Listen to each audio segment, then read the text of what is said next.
당뇨는 평생 약에 갇혀 살아야 하는 감옥이 아닙니다. 언제까지 독한 약에만 의지하실 건가요? 지금 이 순간이 약에 대한 의존도를 낮추고 내 몸이 스스로 혈당을 조절하게 만들 수 있는 마지막 기회일지 모릅니다. 저는 35년 경력의 김지훈 교수입니다. 제가 의료계의 이단아가 되더라도 상관없습니다. 의사로서의 양심을 걸고 아침 식단에서 딱 이것 하나만 바꿔도 혈당이 정상으로 돌아오는 천연 조절법을 공개하겠습니다. 15년 넘게 약을 드시던 분들도 이 방법으로 건강을 되찾고 계십니다. 오늘 이 영상 끝까지 보시고 생명의 기회를 잡으십시오. 당신의 혈당 회복하고 싶다면 좋아요, 구독 눌러주세요. 당신의 가족과 지인 중 누군가가 계속되는 혈당 상승 때문에 걱정하고 계시다면 이 영상 꼭 공유해주세요. 생명을 살릴 수도 있습니다. 아마 지금 이 순간 많은 분들이 이렇게 묻고 계실 겁니다. 왜 하필 아침이냐? 왜 막 잠에서 깼을 뿐인데 혈당이 이렇게 높아지느냐는 질문 말입니다. 이 질문에 답하려면 저는 여러분께 제가 새벽의 반란, 의학적으로는 흔히 말하는 새벽 현상, 즉 dawn phenomenon을 설명드려야 합니다. 새벽 4시에서 8시 사이, 여러분이 아직 이불 속에 있을 때 뇌는 이미 하루를 준비하기 시작합니다. 뇌는 생존을 최우선으로 하는 기관이기 때문에 잠에서 일어났을 때 쓰러지지 말라고 간과 부신에 신호를 보냅니다. 에너지를 준비하라는 명령입니다. 그러면 간이라는 장기가 무엇을 하느냐? 저는 늘 간을 창고라고 비유합니다. 이 창고는 밤새 저장해두었던 포도당을 자동으로 풀어 혈액 속으로 밀어넣습니다. 이 과정은 정상이고 건강한 사람에게는 꼭 필요한 생존 반응입니다. 문제는 바로 그 다음입니다. 막 잠에서 깬 상태에서 이미 혈당의 바탕 수위가 올라가 있는데 많은 한국 어르신들이 속 편하라고 몸에 좋다고 선택하는 것이 바로 죽이나 떡입니다. 여기서 비극이 시작됩니다. 죽과 떡은 밥이 아닙니다. 이미 잘게 부서지고 푹 익고 거의 씹을 필요도 없는 상태의 전분 덩어리입니다. 이 전분은 위에서 천천히 처리되지 않습니다. 로켓처럼 그대로 혈액으로 직행합니다. 그 순간을 상상해 보십시오. 간이 먼저 풀어놓은 포도당이 아직 처리되지도 않았는데 아침죽 한 그릇이 또 하나의 당폭탄으로 밀려 들어옵니다. 저는 췌장을 늘 지쳐있는 노인 경비원에 비유합니다. 밤새 쉬지도 못하고 새벽에 이미 출동이 있었던 경비원이 갑자기 또다시 거대한 인파를 막아야 하는 상황을 맞는 겁니다. 인슐린을 분비하라는 신호는 쏟아지지만 노쇠한 췌장은 그 요구를 감당하지 못합니다. 그 결과가 무엇이겠습니까? 식사 후 30분, 혈당이 200, 300mg/dl까지 치솟는 장면입니다. 이것은 체질의 문제가 아닙니다. 나이 탓도 아닙니다. 아침이라는 시간대에 이미 올라가 있는 혈당 위에 가장 흡수가 빠른 탄수화물을 얹어버린 아주 명백한 생리학적 충돌의 결과입니다. 여러분의 건강을 책임지는 의사로서 저는 개인적인 경험이나 감각에 의존해 말씀드리지 않습니다. 저는 항상 우리나라에서 가장 엄격하고 신뢰받는 기준, 바로 대한당뇨병학회 KDA의 권고를 토대로 말씀드립니다. KDA는 한국인 식생활과 대사 특성을 가장 잘 아는 집단이고 2023년 개정 지침에서도 분명히 말하고 있습니다. 당뇨 관리는 굶는 것이 아니라 균형입니다.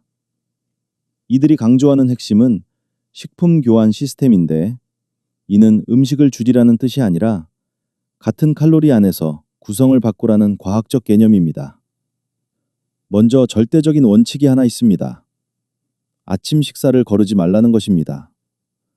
혈당이 무섭다고 아침을 거르는 분들이 많은데 이것은 명백하게 잘못된 선택입니다. 아침을 거르면 오전 중 저혈당 위험이 커지고 그 반작용으로 점심에 폭식이 일어나 혈당이 더 크게 요동칩니다.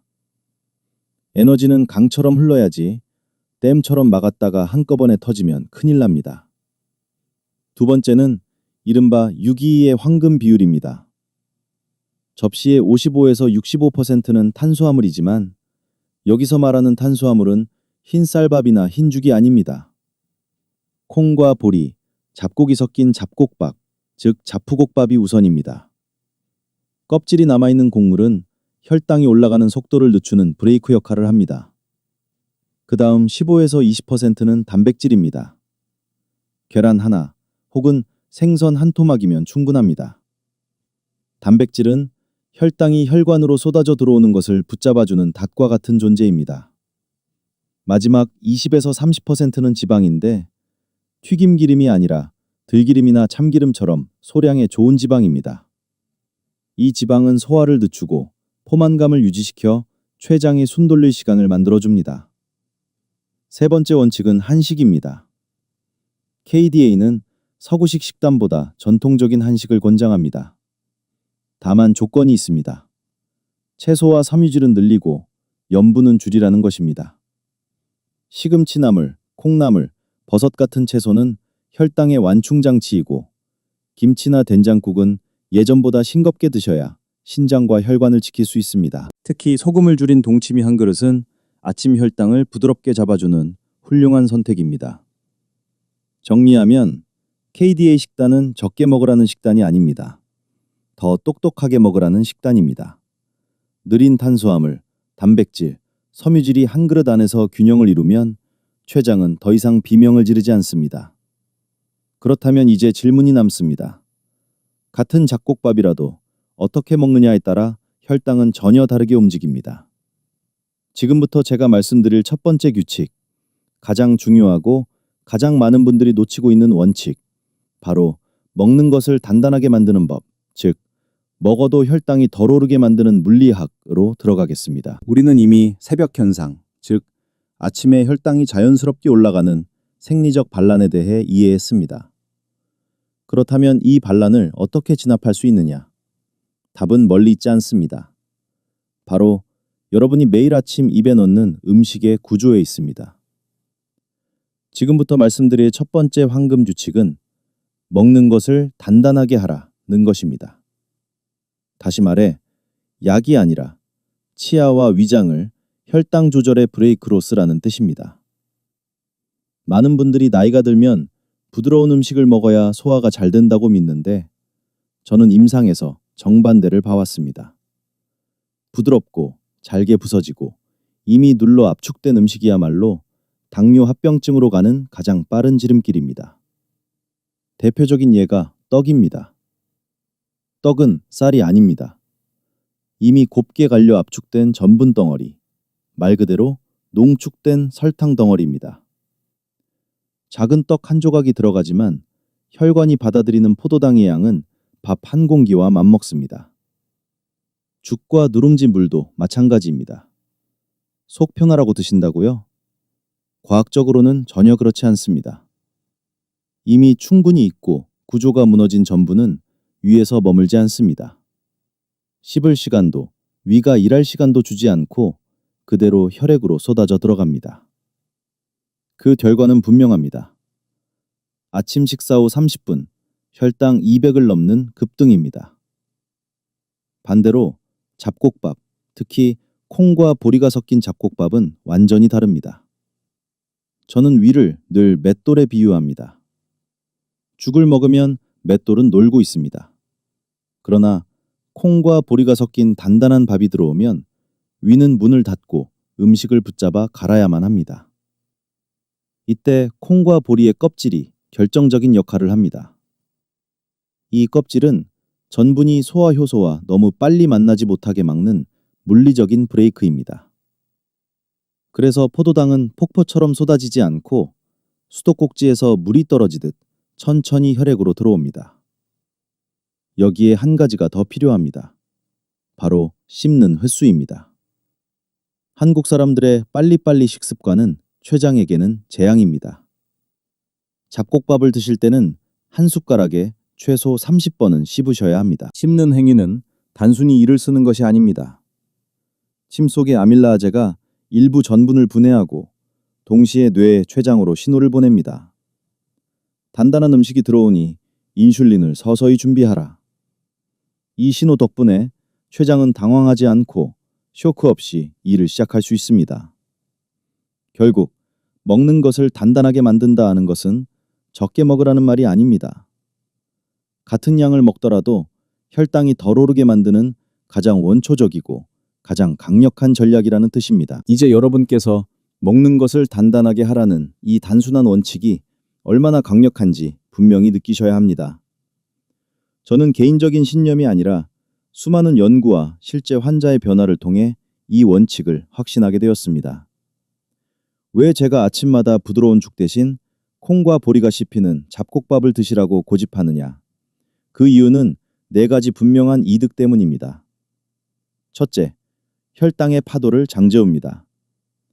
단단한 음식을 충분히 씹어 먹으면 포도당이 혈관으로 한꺼번에 밀려 들어오지 않습니다. 아침 식사 후 혈당이 200, 250mg/dl까지 치솟는 급격한 스파이크가 사라지고 완만하고 안정적인 곡선을 그리게 됩니다.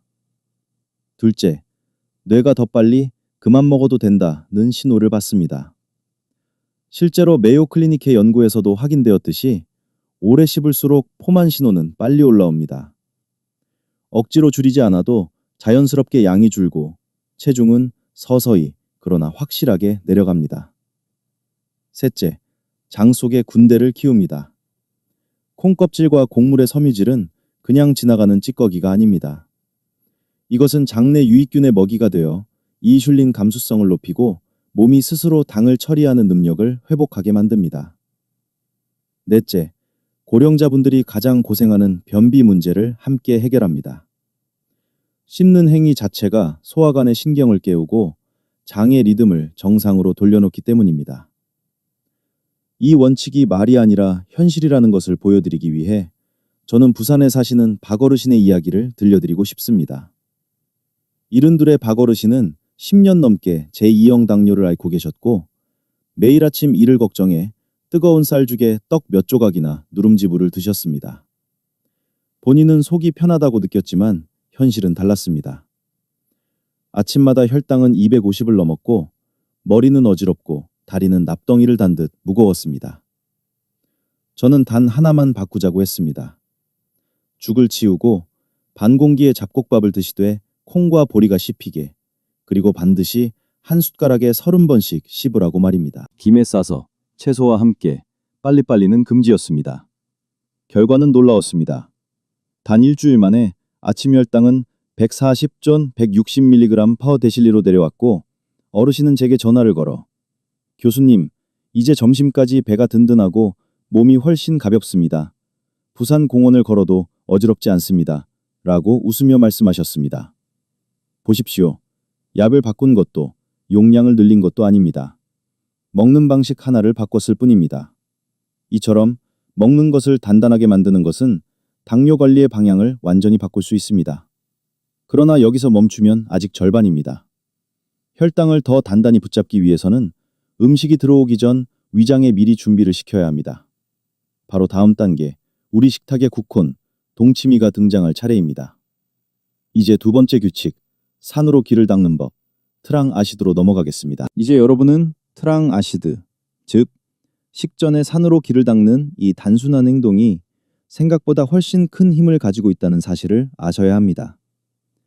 이 방법이 주는 이득은 단순히 혈당 수치를 조금 낮추는 정도가 아닙니다. 첫째, 식사의 성격 자체를 바꿉니다. 동치미 국물이나 식초에 들어있는 유기산은 전체 식사의 혈당 지수, 즉 GI를 평균적으로 20에서 30%까지 낮춥니다. 같은 밥을 먹었는데도 혈관으로 들어오는 포도당의 속도가 눈에 띄게 느려지는 것입니다. 이것은 약으로 흉내내기 어려운 효과입니다.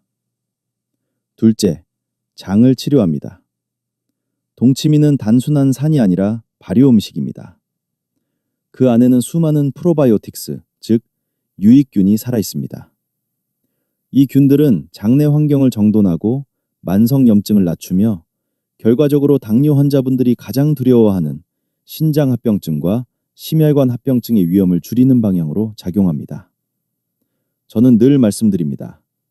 당뇨는 혈당의 병이기 이전에 혈관과 염증의 병이라고. 셋째, 몸이 훨씬 편안해집니다. 자연적인 산은 위 배출 속도를 늦춰 포만감을 오래 유지시켜줍니다. 식사 후에 괜히 허기가 지거나 간식을 찾지 않게 되고 속은 더부룩하지 않고 가볍습니다. 물론 전제가 있습니다. 반드시 소량으로, 필요하다면 미지근한 물에 희석해서 드셔야 합니다. 이렇게만 지키면 고령자에게도 매우 안전한 방법입니다. 보십시오. 소박한 무국물 한 그릇 안에 조상들의 발효지혜와 현대의학이 동시에 들어 있습니다. 하지만 여기서 중요한 정보를 하나 드려야겠습니다. 식전에 산으로 기를 잘 닦아놓고도 바로 이어서 김이 펄펄 나는 밥을 급하게 떠먹는다면 효과는 절반에 그칩니다. 아직 마지막 열쇠가 남아있기 때문입니다.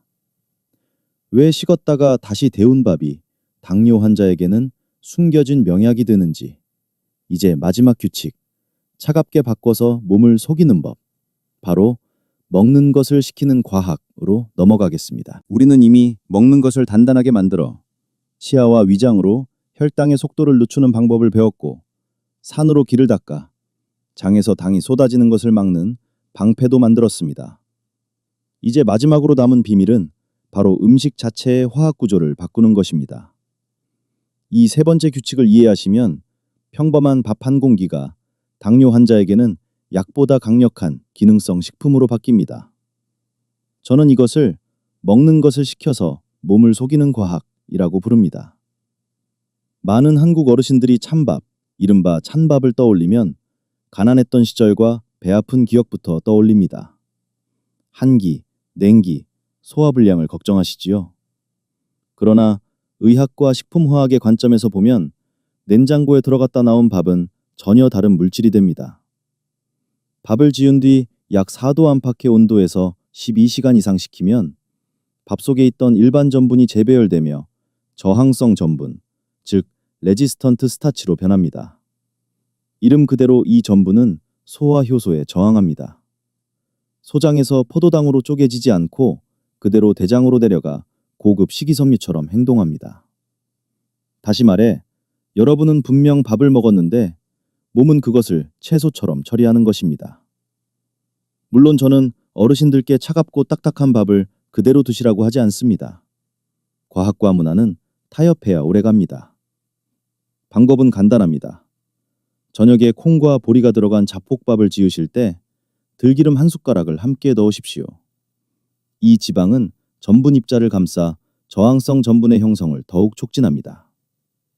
밥을 지은 뒤 작은 용기에 나누어 담아 냉장고에 하룻밤 재우십시오. 다음 날 아침 그 밥을 전자레인지나 찜으로 다시 데워 드시면 됩니다. 겉은 여전히 따뜻하고 부드러운 뜨거운 밥이지만 그 안의 구조는 이미 바뀌어 있습니다. 이 작은 변화가 가져오는 효과는 놀랍습니다. 밥의 혈당 지수는 90에서 50 안팎으로 떨어지고 아침 식후 혈당은 평소보다 30에서 50mg/dl까지 낮아질 수 있습니다. 저항성 전분은 장내 유익균의 최고의 먹이가 되어 인슐린 감수성을 회복시키고 장기적으로는 제2형 당뇨의 경과를 되돌리는 데 도움을 줍니다.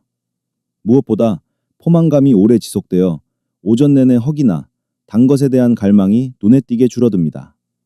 보십시오. 과학은 문화를 부정하지 않습니다. 우리는 여전히 따뜻한 밥을 먹습니다. 다만 더 똑똑하게 준비된 밥을 먹을 뿐입니다. 오늘 저녁 잡곡밥을 짓고 들기름 한 숟가락을 넣어 냉장고에 넣어두실 준비가 되셨습니까?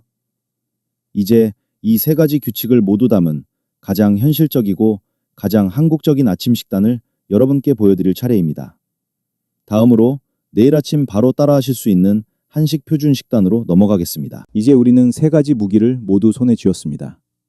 씹어서 속도를 늦추는 먹는 것을 단단하게 하는 법, 장에서 기를 막는 산으로 준비하는 법, 그리고 음식의 정체를 바꾸는 식혀서 다시 먹는 법입니다. 이 이론들을 내일 아침 혈당계 숫자로 바꾸는 방법은 아주 구체적입니다.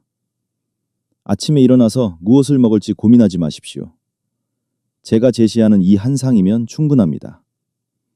먼저 숟가락을 들기 전에 반드시 작은 의식을 하나 치르셔야 합니다. 식사의 시작은 밥이 아니라 산입니다.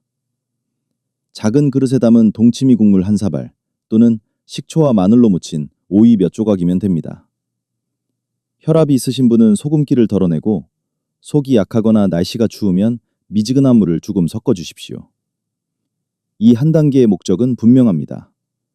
장 점막 위에 얇은 사내막을 깔아 전분을 쪼개는 효소들의 손놀림을 늦추는 것입니다.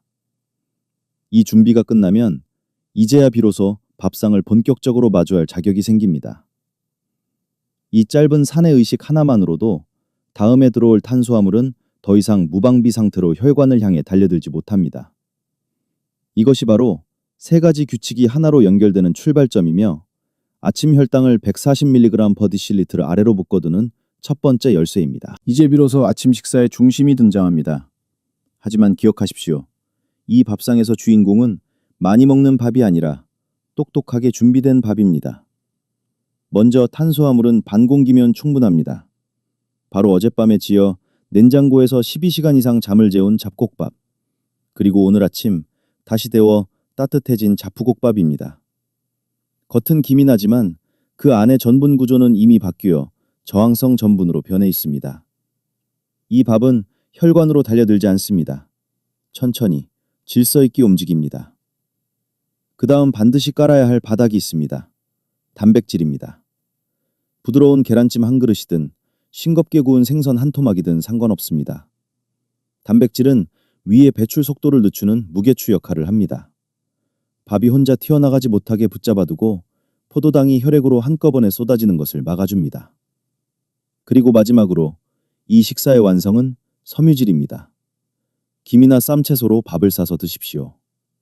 이것은 단순한 취향의 문제가 아닙니다. 밥을 싸먹는 순간 여러분은 자연스럽게 더 많이 씹게 됩니다. 치아는 다시 브레이크가 되고 채소와 김은 밥알 하나하나를 섬유질로 감싸는 보호막이 됩니다. 이 구조 덕분에 같은 반 공기의 밥이라도 혈당의 반응은 전혀 달라집니다.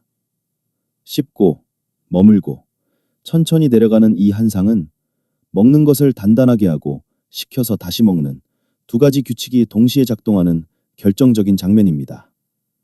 이 방식으로 드신 아침 식사는 췌장을 놀라게 하지 않습니다. 오히려 오늘은 준비가 잘 되었구나 하고 안심시키는 식사입니다. 이제 식사는 끝났지만 여기서 방심하면 안 됩니다. 많은 분들이 바로 이 마지막 순간에 혈당을 다시 흔들어 놓습니다. 식사를 잘 해놓고도 곧바로 사과 한 조각, 배 한 입, 혹은 단맛이 강한 깍두기를 집어드시는 경우가 그렇습니다. 이것은 그동안 쌓아올린 모든 방어막을 스스로 무너뜨리는 행동입니다. 식후 바로 들어오는 과당과 설탕은 이미 열린 혈관으로 가장 빠르게 침투해 혈당을 다시 튀어오르게 만듭니다. 반드시 기억하십시오.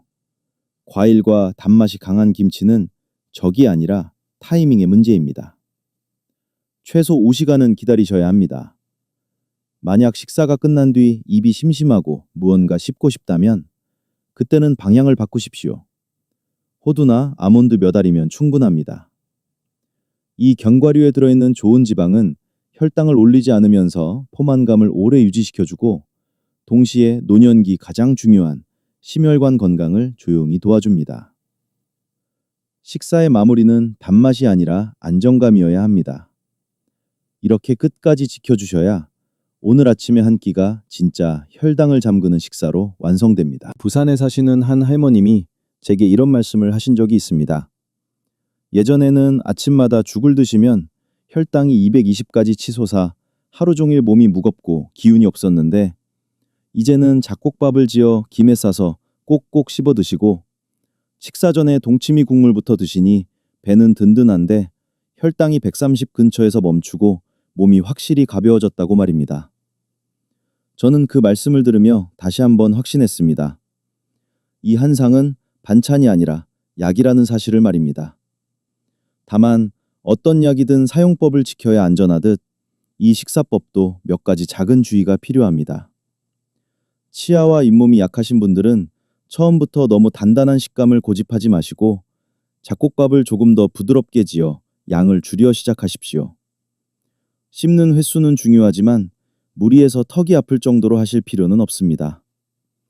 위장이 예민하신 분들은 동치미 국물을 반드시 소량으로 필요하면 미지근하게 드셔야 하고 속쓰림이 있으면 그날은 쉬어도 괜찮습니다. 중요한 것은 완벽이 아니라 지속입니다. 오늘 당장 모든 것을 바꾸지 않아도 됩니다. 오늘 밤 잡곡밥을 짓고 내일 아침 동치미 한 그릇을 준비하는 것, 그 한 걸음이면 충분합니다. 자, 이제 질문을 드리겠습니다. 오늘 저녁 동치미를 꺼내놓고 잡곡밥을 지을 준비가 되셨습니까?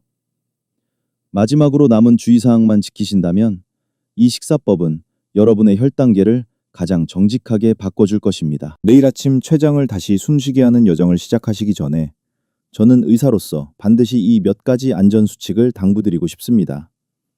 이 원칙들은 효과만큼이나 안전이 중요하기 때문입니다. 먼저, 먹는 것을 단단하게 하는 규칙에서는 이를 믿고 서두르지 마십시오.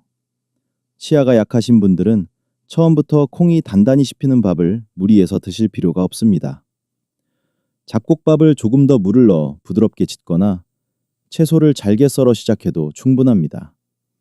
중요한 것은 씹는 시간이지 딱딱함 자체가 아닙니다. 턱이 준비되지 않은 상태에서 억지로 씹으면 오히려 삼킴사고나 복부 팽만감이 생길 수 있습니다. 또한 평생 몸에 밴 빨리빨리 습관은 오늘부터 잠시 내려놓으셔야 합니다. 잡곡밥은 차를 음미하듯 천천히 드셔야 합니다. 처음 1, 2주 동안은 더부룩함을 느끼는 분도 계시지만 이 시기를 지나면 위와 장이 새로운 리듬에 적응하면서 소화력이 오히려 좋아졌다는 것을 분명히 느끼실 겁니다. 변화는 급하게 밀어붙이는 것이 아니라 몸이 따라올 시간을 주는 것에서 시작됩니다. 두 번째 규칙인 산으로 준비하는 법에서는 반드시 작게 시작하는 지혜가 필요합니다. 특히 위장이 예민하신 분들, 예전에 위염이나 가벼운 궤양을 앓으셨던 분들은 욕심을 내시면 안 됩니다. 처음부터 동치미 국물을 한 그릇씩 드시는 것이 아니라 반드시 반 그릇 이하로, 그리고 물에 희석해서 시작하십시오. 마셨을 때 속이 편안하고 쓰림이 없다면 그때 비로소 습관으로 이어가도 됩니다. 몸이 보내는 신호를 무시하고 억지로 밀어붙이는 것은 치료가 아니라 학대입니다. 또한 기저질환이 있는 분들은 한 번 더 점검하셔야 합니다. 혈압이 높으신 분들은 반드시 소금기를 최대한 제거하고 국물의 신맛만 취하십시오. 특히 항응고제, 즉 피를 묽게 하는 약을 드시고 계신 분들은 발효 음식이 약물작용에 미세한 영향을 줄 수 있기 때문에 주치의와 상의한 뒤 적용하는 것이 가장 안전합니다. 그리고 계절을 잊지 마십시오. 추운 계절에 차가운 동치미를 그대로 들이키면 아무리 좋은 방법이라도 복통이나 설사를 부를 수 있습니다. 이때는 미지근한 물을 조금 섞어 체온과 비슷하게 만들어 드시면 됩니다. 산은 약이 될 수도 있고 독이 될 수도 있습니다. 양과 온도, 그리고 자신의 몸 상태를 존중할 때 비로소 이 규칙은 가장 부드럽고 강력한 무기가 됩니다. 세 번째 규칙인 먹는 것을 시키는 법에서는 한 가지를 반드시 기억하셔야 합니다. 우리는 찬 밥을 먹으라는 것이 아니라 식혔다가 다시 데운 밥을 먹는 것입니다. 절대로 냉장고에서 꺼낸 차가운 밥을 그대로 드시면 안 됩니다. 차갑고 딱딱한 밥은 소화도 어렵고 특히 노년기에는 복통과 설사를 부르기 쉽습니다. 반드시 전자레인지나 찜으로 충분히 데워 겉은 따뜻하고 속은 부드럽게 만들어 드십시오. 여기서 중요한 사실 하나를 분명히 말씀드리겠습니다. 저항성 전분은 이미 형성되었다면 다시 데운다고 해서 사라지지 않습니다. 그러니 안심하고 따뜻하게 드셔도 됩니다. 겉은 뜨거운 밥이지만 그 안의 전분은 이미 당을 거부하는 구조로 바뀌어 있습니다. 또한 위생은 타협할 수 없는 원칙입니다. 냉장고는 항상 청결하게 유지하시고 밥은 가급적 하루 안에 드시는 것이 가장 안전합니다. 노년기에는 작은 세균에도 탈이 나기 쉽기 때문입니다. 소화력이 약하신 분들은 밥아줄 때 들기름을 소량 넣는 것도 도움이 됩니다.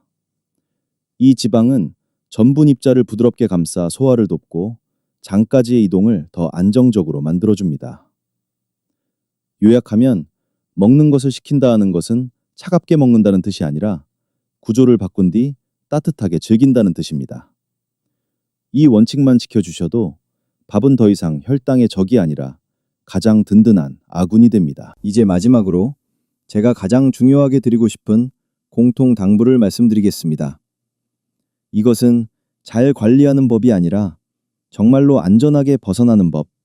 저는 이것을 사는 규칙이라고 부릅니다. 첫째, 처음 일주일은 반드시 혈당을 눈으로 확인하십시오. 아침 공복 혈당, 그리고 식후 2시간 혈당을 직접 재는 것은 두려움을 주기 위한 것이 아니라 몸이 어떻게 반응하는지를 배우기 위한 과정입니다. 대한당뇨병학회 기준으로 식후 혈당 180mg/dCl이하면 안전한 범위입니다. 숫자가 내려가는 것을 직접 보셔야 이 방법이 감이 아니라 과학이라는 확신이 생깁니다. 둘째, 저혈당을 반드시 경계하십시오. 이 세 가지 규칙을 동시에 적용하면 혈당은 생각보다 빠르게 떨어집니다. 만약 메트포르민이나 다른 혈당 강화제를 드시고 있다면 혼자 판단하지 마시고 반드시 주치의와 상의해 용량을 조절해야 합니다. 어지러움, 식은땀, 심한 공복감은 좋아지는 신호가 아니라 과도하게 내려갔다는 경고일 수 있습니다. 셋째, 식후에 짧은 움직임을 습관으로 만드십시오. 격한 운동이 필요 없습니다. 식사 후 15분 정도 천천히 걷는 것만으로도 혈액 속에 남아있는 포도당은 근육으로 흡수됩니다. 이것은 인슐린 없이도 작동하는 가장 확실한 통로입니다. 제가 진료실에서 수없이 확인한 사실입니다. 이 세 가지만 지키셔도 당화혈색소, 즉 HbA1c 수치는 내려가고 무엇보다 머리가 맑아지고 몸이 가벼워지는 변화를 느끼실 겁니다. 당뇨 관리는 참는 싸움이 아닙니다. 이해하고 조율하고 몸과 협력하는 과정입니다. 이제 모든 준비는 끝났습니다. 다음으로 내일 아침 눈을 뜨자마자 바로 떠올릴 수 있도록 오늘 우리가 배운 핵심만 아주 간단하게 정리해드리겠습니다. 오늘 우리는 몸을 이해하는 여정을 함께 걸었고 혈당을 억지로 누르는 싸움이 아니라 췌장과 대화하는 법을 배웠습니다. 이 영상을 마무리하며 저는 여러분께 꼭 마음에 새기셨으면 하는 핵심만 남기고자 합니다. 이것은 약국에서 살 수 없는 그러나 삶의 방향을 바꾸는 특별한 처방전입니다. 어르신들, 평생 몸에 밴 식습관을 바꾸는 일이 얼마나 어려운지 저는 누구보다 잘 알고 있습니다. 하지만 기억해 주십시오. 잡곡밥 한 숟가락을 천천히 씹는 그 순간, 식사 전에 동치미 국물 한 모금을 넘기는 그 선택 하나하나가 바로 여러분의 혈관과 눈, 신장을 직접 살리는 행동이라는 사실을 말입니다. 그래서 저는 이 간단한 표를 늘 환자분들께 외우라고 말씀드립니다. 아침 식탁에서 반드시 멀리해야 할 적은 죽과 떡, 누룽지불처럼 부드럽고 빨리 흡수되는 음식이고 가장 가까이 두어야 할 아구는 콩과 보리가 들어간 잡곡밥과 동치미 국물입니다. 빨리빨리 먹는 습관은 내려놓고 한 숟가락에 30번 씹는 느린 식사가 새로운 기준이 되어야 합니다. 김이 펄펄 나는 밥을 바로 떠먹는 대신 식혔다가 다시 데운 밥을 선택하는 것. 이 차이가 혈당의 미래를 바꿉니다. 저는 여러분께 오래 사시라고만 말씀드리고 싶지 않습니다. 눈이 밝고 다리가 가볍고 약에 덜 얽매인 채로 오래 사시기를 진심으로 바랍니다. 나이가 80이 되어도 혈관은 다시 젊어질 수 있습니다. 그 시작은 거창한 치료가 아니라 내일 아침 식탁 위의 작은 선택입니다. 오늘 배운 이 처방전을 마음에 넣고 오늘 밤 잡곡밥을 준비해 보십시오. 여러분의 몸은 생각보다 훨씬 성실하게 그 선택에 답해줄 것입니다. 여러분, 오래 사는 것은 분명 축복입니다. 그러나 눈이 흐려지고 발끝이 저려 밤잠을 설치고 결국 합병증 때문에 누워 지내는 노년이라면 그것은 축복이 아니라 고통입니다. 저는 늘 말씀드립니다. 장수는 목표가 아니라 결과여야 하고 그 전제는 반드시 건강이어야 합니다. 아침에 죽 한 그릇을 잡곡밥으로 바꾸고 김이 펄펄 나는 밥 대신 식혔다가 다시 데운 밥을 선택하는 것. 이 작고 단순한 변화 하나가 췌자장에게는 숨쉴 공간을, 혈관에게는 회복의 시간을 만들어줍니다. 혈관이 막힌 뒤에, 눈이 보이지 않게 된 뒤에, 신장이 망가진 뒤에 후회하는 환자분들을 저는 너무 많이 보아왔습니다. 그러니 제발 기다리지 마십시오. 내일 아침이 아니라 바로 오늘 저녁부터 준비하십시오. 이 영상이 지금 당뇨 때문에 막막함 속에 계신 분들께 작은 빛이 되었기를 진심으로 바랍니다. 만약 이 내용이 도움이 되셨다면 좋아요와 구독으로 다음 수업에서 다시 만나 주십시오. 그리고 무엇보다 이 영상을 여러분의 친구, 형제, 이웃 어르신께 꼭 공유해 주십시오. 매일같이 쓴 약을 삼키며 버티고 계신 분들에게는 이 한 편의 영상이 약보다 더 큰 희망이 될 수 있습니다. 기억하십시오. 가장 좋은 의사는 바로 여러분 자신이고 가장 좋은 병원은 여러분의 부엌입니다. 오늘 밤 편히 주무시고 내일 아침 혈당계에 찍힐 예쁜 숫자를 기대하며 저는 여러분의 건강한 내일을 진심으로 응원합니다. 본 영상의 내용은 질병을 진단하거나 치료를 대신하기 위한 것이 아니라 의학적 지식을 바탕으로 한 일반적인 건강교육 목적임을 분명히 말씀드립니다. 당뇨병의 상태, 복용 중인 약물, 동반 질환은 개인마다 크게 다르기 때문에 이 영상에서 소개한 식사법과 생활습관을 적용하기 전에는 반드시 주치의 또는 의료 전문가와 상담하셔야 합니다.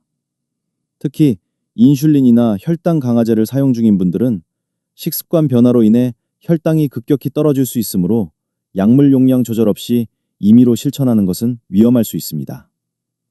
영상 속 사례와 수치는 개인의 실제 임상 결과를 예시로 설명한 것이며 모든 사람에게 동일한 결과를 보장하지는 않습니다. 본 내용을 실천함에 따른 모든 선택과 결과의 책임은 시청자 본인에게 있으며 제작자는 그로 인한 의학적 판단이나 결과에 대해 법적 책임을 지지 않습니다. 건강은 서두르지 말고 반드시 전문가와 함께 확인하며 관리하시기 바랍니다.